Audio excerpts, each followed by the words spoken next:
Chapter 5. A Cry in the Corridor. Mary begins to settle into a new way of life at Misselthwaite Manor. She finds herself in the enchanting garden once more and discovers the story behind the hidden garden from Martha. Let's see what Mary may uncover in the next chapter of The Secret Garden. At first, each day which passed for Mary Lennox was exactly like the others. Every morning she woke in her tapestried room and found Martha kneeling upon the hearthrug, building her fire.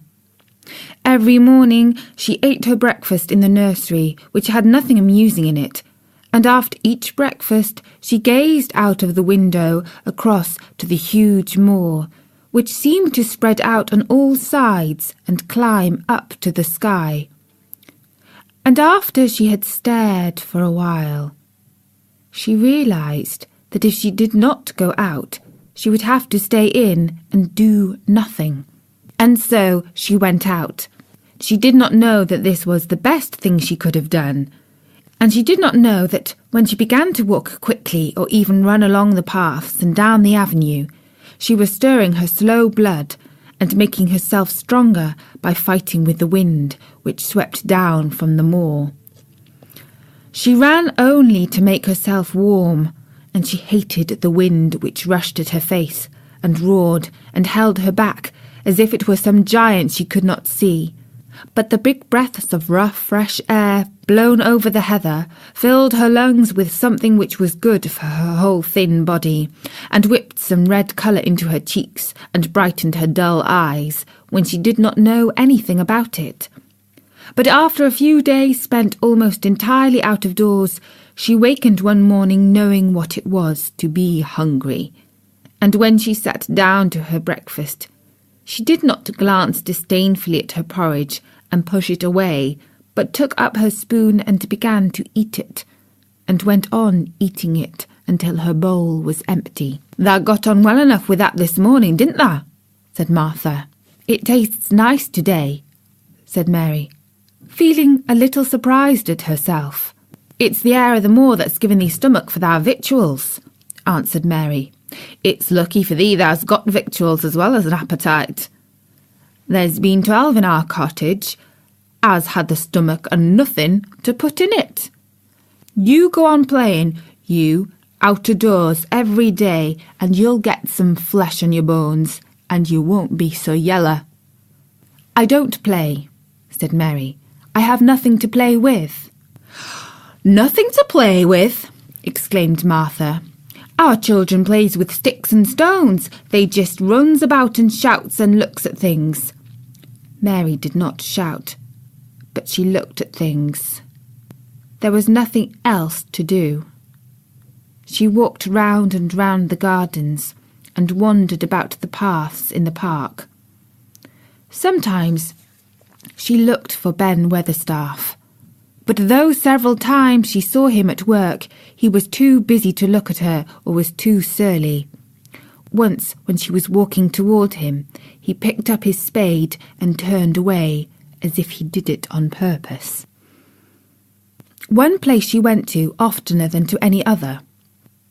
It was the long walk outside the gardens, with the walls around them. There were bare flower beds on either side of it, and against the walls ivy grew thickly. There was once part of the wall where the creeping dark green leaves were more bushy than anywhere else. It seemed as if for a long time that part had been neglected. The rest of it had been clipped and made to look neat, but at this lower end of the walk it had not been trimmed at all. A few days after she had talked to Ben Weatherstaff, Mary stopped to notice this and wonder why it was so. She had just paused and was looking up at a long spray of ivy swinging in the wind when she saw a gleam of scarlet and heard a brilliant chirp. And there, on the top of the wall, forward perched Ben Weatherstaff's Robin Redbreast, tilting forward to look at her with his small head on one side.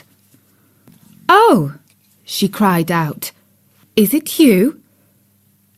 and it did not seem at all queer to her that she spoke to him as if she was sure that he would understand and answer her.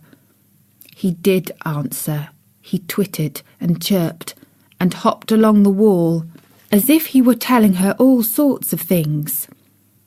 It seemed to Mistress Mary as if she understood him too, though he was not speaking in words. It was as if he said, "Good morning. Isn't the wind nice? Isn't the sun nice? Isn't everything nice? Let us both chirp and hop and twitter. Come on, come on." Mary began to laugh, and as he hopped and took little flights along the wall, she ran after him.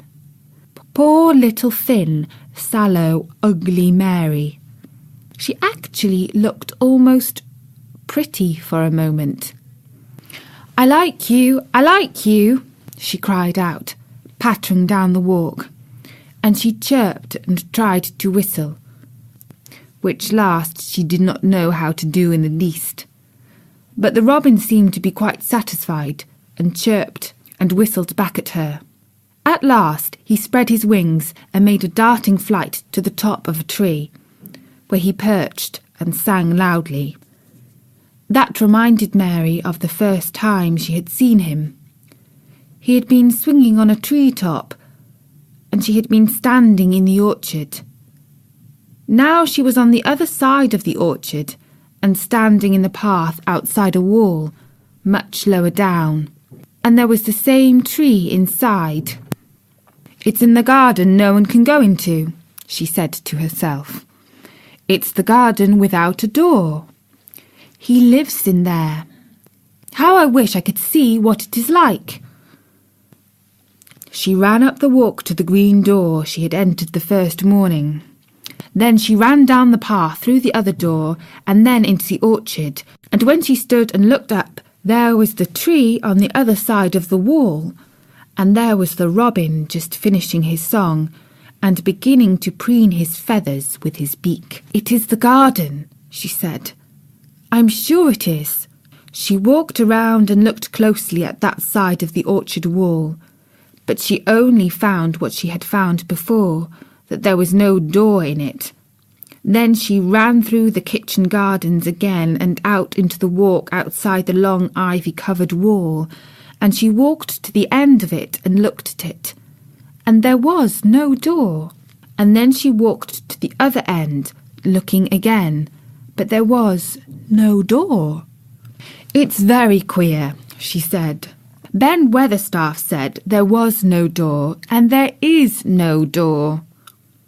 But there must have been one 10 years ago, because Mr. Craven buried the key." This gave her so much to think of that she began to be quite interested, and feel that she was not sorry that she had come to Misselthwaite Manor.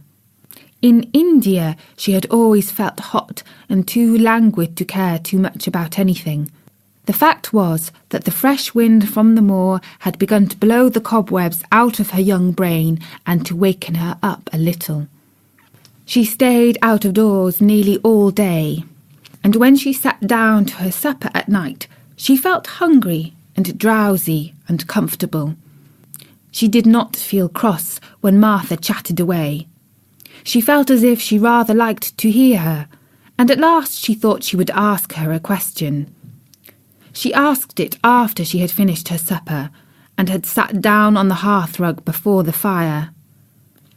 "Why did Mr. Craven hate the garden?" she said. She had made Martha stay with her, and Martha had not objected at all. She was very young, and used to a crowded cottage, full of brothers and sisters, and she found it dull in the great servants' hall downstairs, where the footmen and upper housemaids made fun of her Yorkshire speech, and looked upon her as a common little thing, and sat and whispered among themselves.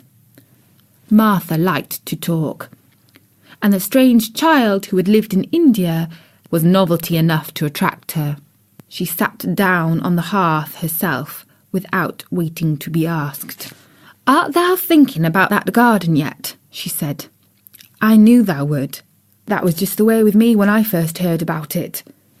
"Why did he hate it?" Mary persisted. Martha tucked her feet under her and made herself quite comfortable. "Listen to the wind wuthering round the house," she said. "You could bear stand up on the moor if you was out on it tonight." Mary did not know what wuthering meant until she listened, and then she understood.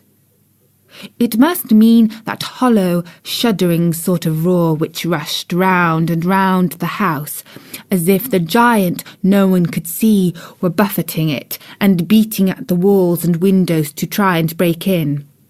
But one knew he could not get in, and somehow it made one feel very safe and warm inside a room with a red coal fire.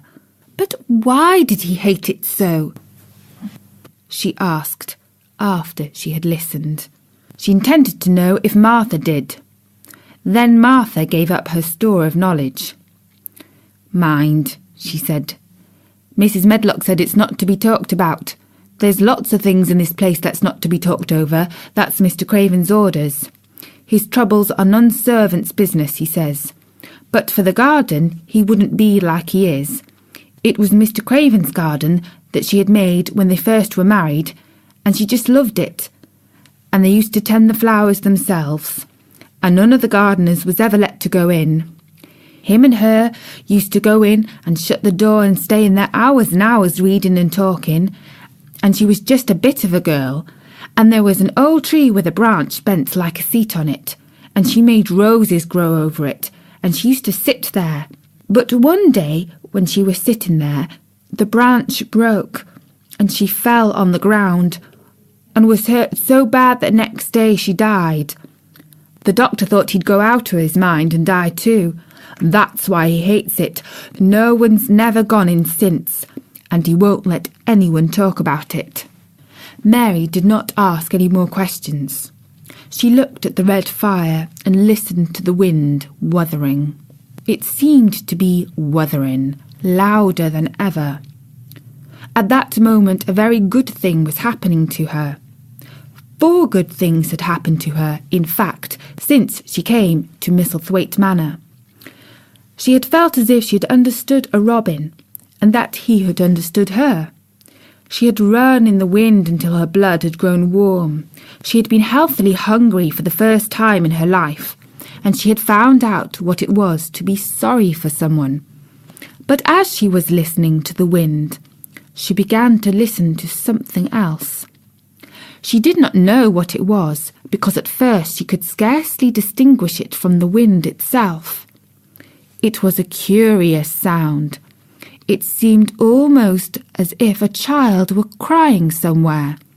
Sometimes the wind sounded rather like a child crying. But presently Mistress Mary felt quite sure this sound was inside the house, not outside it. It was far away, but it was inside. She turned round and looked at Martha. "Do you hear anyone crying?" she said. Martha suddenly looked confused. "No," she answered. "It's the wind. Sometimes it sounds like as if someone was lost on the moor and wailing. It's got all sorts of sounds." "But listen," said Mary. "It's in the house, down one of those long corridors." And at that very moment a door must have been opened somewhere downstairs, for a great rushing draught blew along the passage, and the door of the room they sat in was blown open with a crash, and as they both jumped to their feet, the light was blown out, and the crying sound was swept down the far corridor so that it was to be heard more plainly than ever. "There!" said Mary. "I told you so. It is someone crying, and it isn't a grown-up person." Martha ran and shut the door and turned the key. But before she did it, they both heard the sound of a door in some far passage shutting with a bang, and then everything was quiet, for even the wind ceased wuthering for a few moments. "It was the wind," said Martha stubbornly.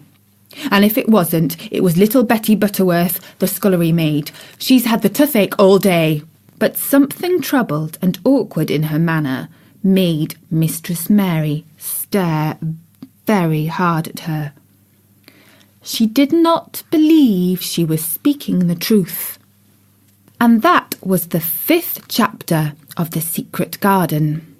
And so Mary has learnt what the word wuthering means, as well as the tragic history of the gardens at Misselthwaite. The disturbing cry in the corridor appears to be yet another mystery at Misselthwaite that Mary must uncover. Let's see what she may find out in the next enthralling chapter of The Secret Garden.